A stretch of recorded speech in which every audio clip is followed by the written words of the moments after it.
Македонија станува прескапа за трговските партнери, а тоа негативно се одразува на домашниот извоз, но и туризам. Поради високите цени земјава ја губи конкуренцијата, а странските агенции ги откажували аранжманите со образложение дека тука е скапо. Ова го вели новиот гувернер на Народната банка Трајко Славевски. Појасни дека тоа се случува затоа што вредноста на денарот се зголемува заради инфлацијата.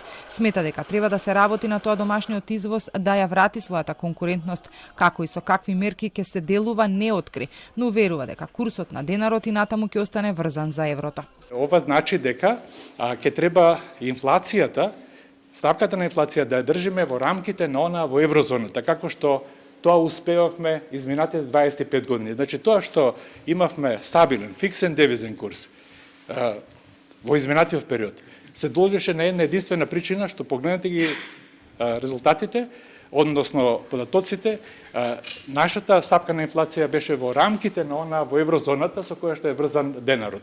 Познавачите пак појаснуваат дека има два начини за да се подобри конкурентноста на една економија, а тоа е преку пониски цени и подобар квалитет.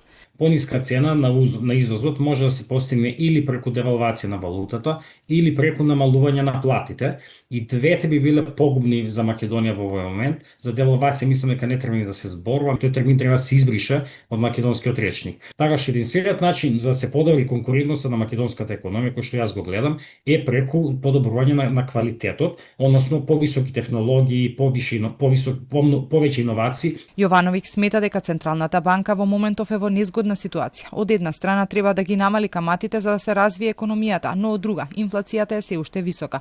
Сепак смета дека до крајот на годинава треба да се намалат со образложение дека инфлацијата не е зголемена заради тоа што домакинствата многу трошат, туку затоа што компаниите го прават поскапувањето, а државата да воведе и политики за стабилност на цени.